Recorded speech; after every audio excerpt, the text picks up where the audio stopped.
This one is our explosive fall, and this is going to teach you how to use your body to create the ability to run the way that you want as fast as you can. So what we're going to do is we're going to talk about the feet to start off with. You see Kara here, she's taken off her shoes already. What we're going to try and do here is create a little bit of space, and we do that by trying to push the pinky toe out to the side.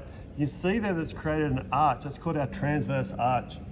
And this is super important because what that allows us to do is actually drop the knee angle and shin angle to start leaning that towards the direction that we want to go.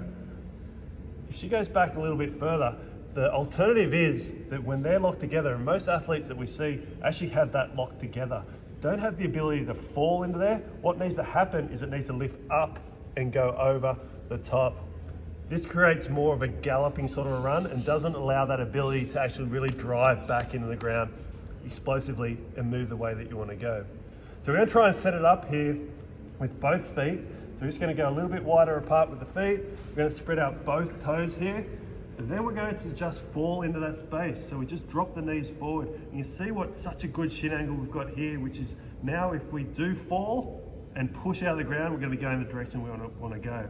Now the next step, and where people get this wrong, is they push their backside too far back. And you see already if you push it back to keep your balance, you lose your shin angle. You actually lose the access to be able to use your glutes to be explosive, because the only thing you can do from here is a slow hinge. We actually want to be in the position where the backside is in line with your feet. So you want to keep that in line with your feet.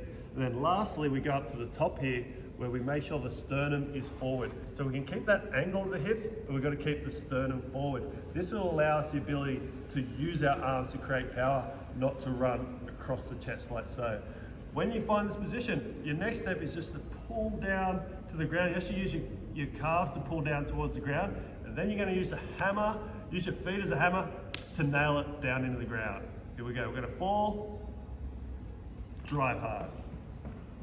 That'll get you exploding in the direction that you want to go and getting you access to the muscles that'll make you move fast.